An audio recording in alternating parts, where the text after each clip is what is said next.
All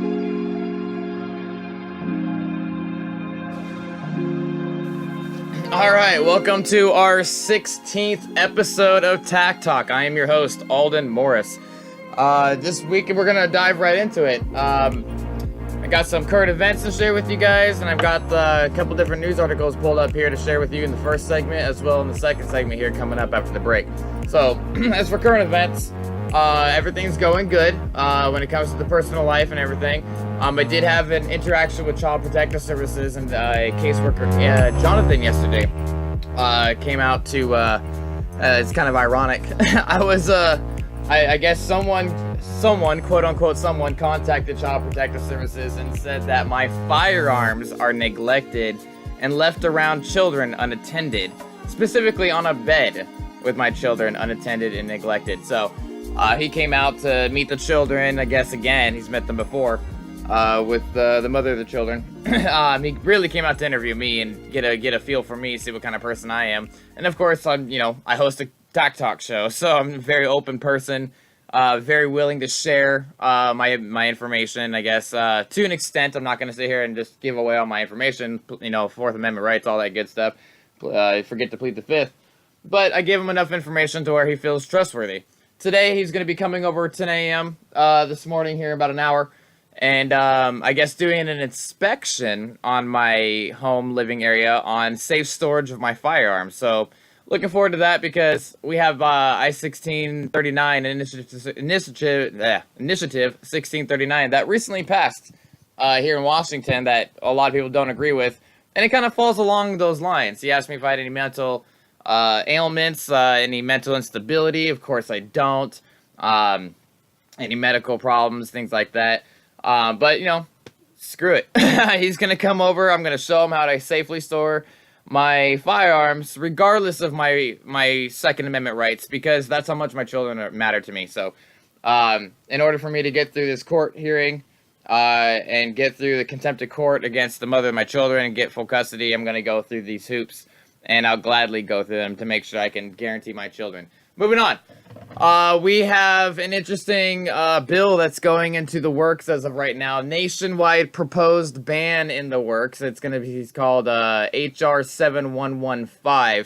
I got an article here from November 13th, 2018. It says complacency and the expectation someone else will handle the heavy lifting have brought us to this point. For all the claims of Second Amendment support in the gun community, far too few actually take active steps to maintain those rights, let alone further them. This is from thetruthaboutguns.com.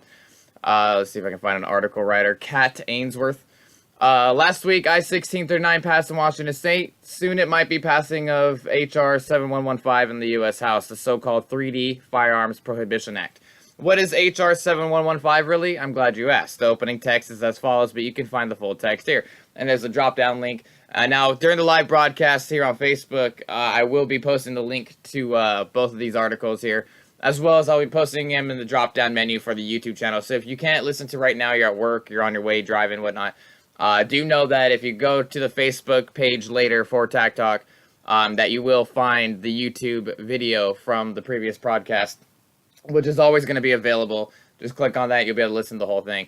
To prohibit the sale, acquisition, distribution, and commerce or import into the United States of certain firearm receiver castings or blanks, assault weapon parts kits, and machine gun parts kits, and the marketing or advertising of such castings or blanks and kits on any medium of electronic communications, to require homemade firearms to have a serial number and for other purposes. And check out Section 3, which Section 3 says, prohibition of advertising do-it-yourself assault weapons. A, in general, it shall be unlawful to market or advertise on any medium of electronic communications, including over the internet, for the sale of any of the following. 1. A firearm receiver, casting or firearm receiver blank or unfinished handgun frame that, A, at the point of sale does not meet the definition of firearm Section 921A or Title 18 United States Code, and B, after purchase by a consumer can be completed by the consumer to the point at which such a casting or blank functions as a firearm frame or receiver for semi-automatic assault weapon or machine gun or the frame of a handgun. 2, an assault weapon parts kit, and 3, a machine gun parts kit. Wow. We're about 5 minutes in. So HR 7115 was introduced on November 2nd, 2018, sponsored by Representative Frank Pallone Jr., a Democrat from New Jersey, for himself. for himself, Mr. Sires, Miss Norton, Miss Cardenas, Miss Kana, Miss Parcell. It goes on a list of people who are from Illinois and New York and things like that. It has been referred to the Committee on Energy and Commerce and the Committee on the Judiciary. Unsure how a bill passes, and then it'll talk about how that goes forward. Basically, this is an initiative, a bill to stop the 3D printed guns that are the momentum that's taking place in that new niche market. However, this also puts a hold on a lot of honest gunsmiths and a lot of honest firearms dealers who do like AK parts kits or AR build kits and things like that. Seeing as how AR-15s are a very popular rifle to build it, do-it-yourself, backyard gunsmithing type deal. So, again, we'll see what happens here in Washington State. We did get Initiative 1639 passed here. However, the good news about that is there's a lot of local law enforcement jurisdictions that say they will refuse to enforce that bill. And that's primarily because it's a violation of constitutional rights, basic amendments, like the right to privacy and security and things like that, to be protected in your person, effects, and papers, all that good stuff. So, we're going to take a quick break. We're going to come back. We'll talk more about this, some of these gun bills going on and some more of the other crap going on. Stay with us. We'll be right back after this break.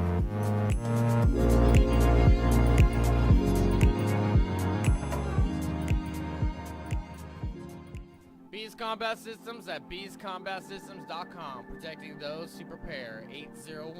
801-987-0893 for custom body armor carriers and tactical gear for military, law enforcement, contractors, corporate security, responsible citizens, and border patrol. Bees Combat Systems at beescombatsystems.com.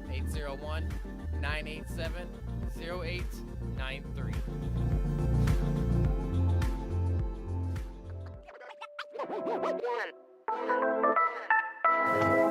Alright, and welcome back. Thank you for tuning in after the commercial break. So last Tuesday, we didn't get to finish some of the poll results that I was reading off here at the KUOW election results for 2018 in November, Washington State. And we're not going poll results over which individuals got different positions within our local government. And so we're just trying to go over some of the bills that passed, some of the bills that didn't pass, some of the advisories, initiatives, things like that. So moving on, that's one thing I wanted to hit was last week we left off at Initiative 1639. We talked about the grocery tax. That was Initiative 1634. Initiative 1631 was the carbon tax, which kind of caught me by surprise. I expected my state to love to pay more taxes, but Initiative 940 ended up passing as well with 59% no with the 40%. It says here, prosecutors would no longer have to prove a police officer acted with malice to charge them for use of deadly force. It would also require officers to get de-escalation and mental health training. So, this bill was a confusing one because while I didn't vote yes for this one, I voted no for this one because the way the bill was introduced was give with one hand, take with the other. And what I liked was a few months back it wasn't Initiative 940, but it was just to implement de-escalation training techniques into police officer academy training.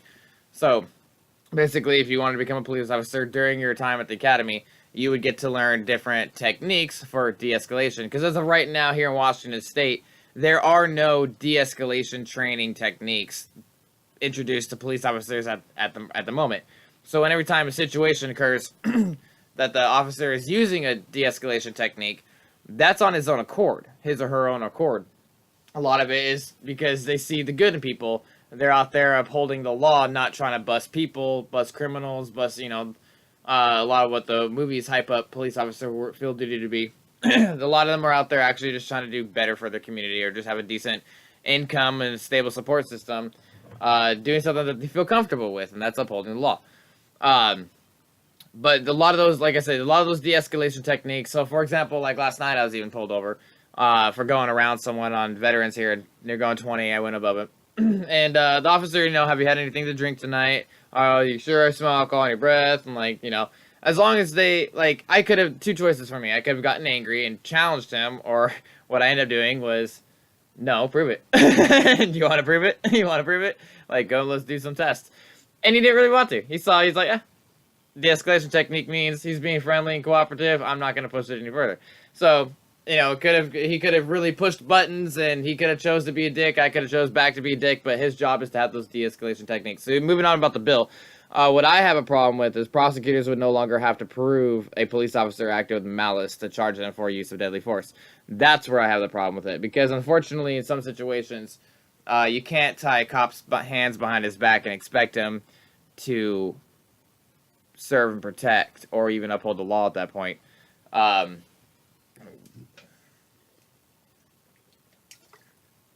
Excuse me.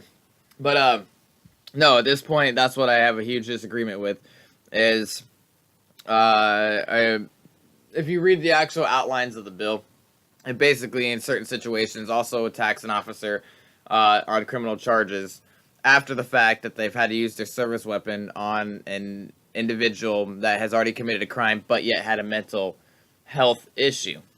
So, for example, it's, they can't, long story short, they can't shoot crazy people with a gun, because then they can be charged.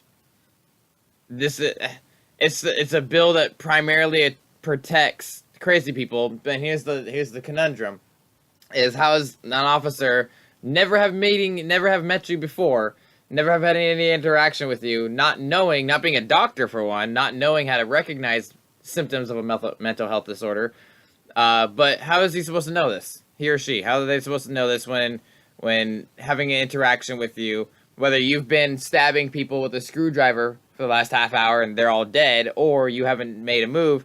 You can't tie the officer's hands behind his back and expect him to be able to perform his duties properly. So in this situation, if a mental health person had already committed a crime, was in the current process of hurting people, was at large for this, an officer would have to make that split-second decision to shoot or tase, depending on what the perpetrator is about to do next. So it's just, you get my point. It's just one of those bills that, like I said, you give with one hand, you take with the other. I agree that, yes, police officers should have mental health de-escalation technique training. Not mental health, just de-escalation technique training, and then the mental health part to be able to recognize. The more officer gets for training, the better he is to the public. So, but to be able to punish, to be able to go after them like, oh, well, someone's got to go to jail kind of a situation. Well, someone stole his gun, and because your gun was stolen, you get to go to jail too now. It's just, they just want to provide consequences. Yet, we have all these other issues in our society that are consequence-free. So, just moving on. In Advisory 19, the pipeline tax was repealed. The legislature passed a bill to tax crude oil passing through a pipeline. Voters are asked to decide whether to maintain it. Repealed 53, maintained 47. So, that was one of the few last ones that I thought was, a really, really important one. So, we don't have to spend money maintaining crap we don't benefit from. So that's the long story short of that. I'm not going to go over the Senate or the House races or the key ballot or the other spots on the different seats of government. But I will do one thing. I will quickly say Maria Cantwell, oh my gosh, guys. Look into her, please. I'm not going to be here to bash. I'm not even going to say anything mean, besides that she considers it literally and legitimately on her own ballot, when she was on the ticket, that she considers community service to be hiking in our state's national parks. So not even a soup kitchen, not even picking up trash on the side of the freeway or receiving junk at a Goodwill.